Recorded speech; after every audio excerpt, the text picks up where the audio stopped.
வணக்கம் நண்பர்களே, எல்லோரும் எப்படி இருக்கிறீங்க? நாங்கள் இன்றைக்கு எங்களோட பண்ணை வீட்டு அம்மா, அதாவது பால் வாங்குற வீட்டு அம்மாவோட தோட்டத்திலிருந்து எடுத்துக்கொண்டு வந்த கேரட்டும் லீக்ஸையும் போட்டு ஒரு வரை ஒன்று செய்ய போகிறோம். அதுக்கு நாங்கள் எடுத்த அந்த வீடியோ இதோட அட்டாச் பண்ணி விட்டுக்கிறேன். பாருங்க, அதுக்கு தேவையான பொருட்களை நான் இங்கே ரெடி பண்ணியிருக்கிறேன். இந்த வீடியோ பார்த்தீங்கன்னா 2020ஆம் ஆண்டு சொம்மர் நேரம் எடுத்தது. அது கொஞ்சம் வடிவ அடுபடையில் அதுக்கு தேவையான பொருட்களை பார்த்தீங்கன்னு சொன்னால் இதில் நான் பார்த்துருக்குறேன்னு பாருங்கோ. பெருஞ்சீரகம், உப்பு, மஞ்சள், கடுகு, எண்ணெய், அதோட வெங்காயம், உள்ளி, லீக்ஸ், அதோட கரட் எடுத்துக்கொண்டு வந்தது. இது எல்லாத்தையும் நான் வெட்டி எடுத்துக்கொண்டு இப்போ வெளியில் போய் சமைக்க போகிறேன். நான் கொஞ்சம் வித்தியாசமாக முறையில் ட்ரை பண்ணுறேன்னு சொல்லி கூடைக்குள்ள வச்சு அதை ஒழுங்காக வீடியோ எடுக்கையில் உங்களுக்கு இதோட பொருட்கள் வந்து தெரியும் நினைக்கிறேன். அப்படியே உங்கள் நண்பியாக ஏற்றுக்கொண்டு அப்படியே இந்த பிள்ளைகளெல்லாம் மன்னித்து வீடியோ பார்த்து ஆதரவு தாருங்கள் நண்பர்களே. பாருங்க, நாங்கள் இப்போ போய் எல்லாத்தையும் வெட்டி எடுத்துக்கொண்டு சமைக்கிறதுக்கு ரெடி ஆகுவோம். பாருங்க, நாங்கள் வெளியில் வந்து இது 2020ஆம் ஆண்டு சம்மர் ரெண்டபடியே நல்ல வெயிலானே உங்களுக்கு தெரிஞ்சிருக்கும். தாச்சியை வந்து அதாவது இரும்பு சட்டி ஒன்று, இது எனக்கு ஒரு கிறிஸ்மஸுக்கு பரிசாக கிடச்சி 2019ஆம் ஆண்டு. நல்ல பேரமான தாச்சி ஒன்று. எண்ணெயை விடுறேன். இந்த தாச்சியை பார்த்தீங்கன்னா நான் கணநாளாக இரும்பு தாச்சி வேணும்னு தேடிக்கொண்டு இருந்தேன். சரியான விலை உண்மையாக இரும்பு தாச்சி இங்கே வாங்குறேன்னு சொல்லி சொன்னால் எனக்கு 2019ஆம் ஆண்டு இந்த கிறிஸ்மஸ் பரிசாக கிடச்சி சரியான சந்தோஷம். சரி, எண்ணெய் கொதிச்சுட்டு நாங்கள் கடுகு பெருஞ்சீரம் எல்லாம் போடுறோன்னு பாருங்க. நாங்கள் இந்த சமையலை குடும்பமாக நின்று சமைக்கிறோம். வெளியில் சமைக்கிறோன்னா எங்களோட வீட்டில் எல்லாருக்கும் மிகவும் சந்தோஷம். குட்டீஸ்லேருந்து அப்பாலேருந்து எல்லாருக்கும்.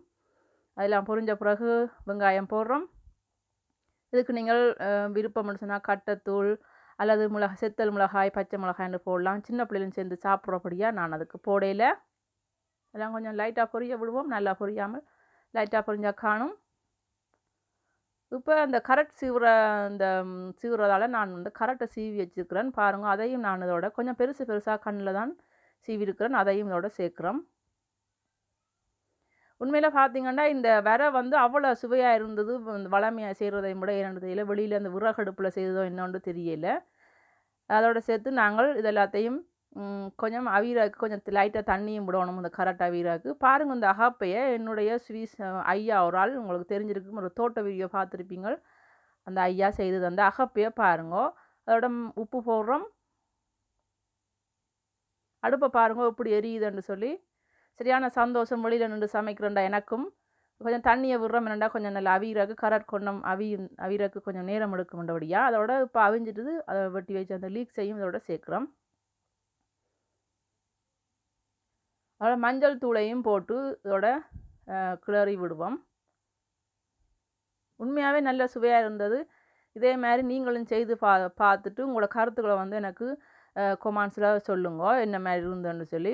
உண்மையாகவே வளமையாக சமைக்கிறவங்கள இது சுவையாக இருந்தது. 5 நிமிஷத்தில் இந்த சமையல் முடிஞ்சுது.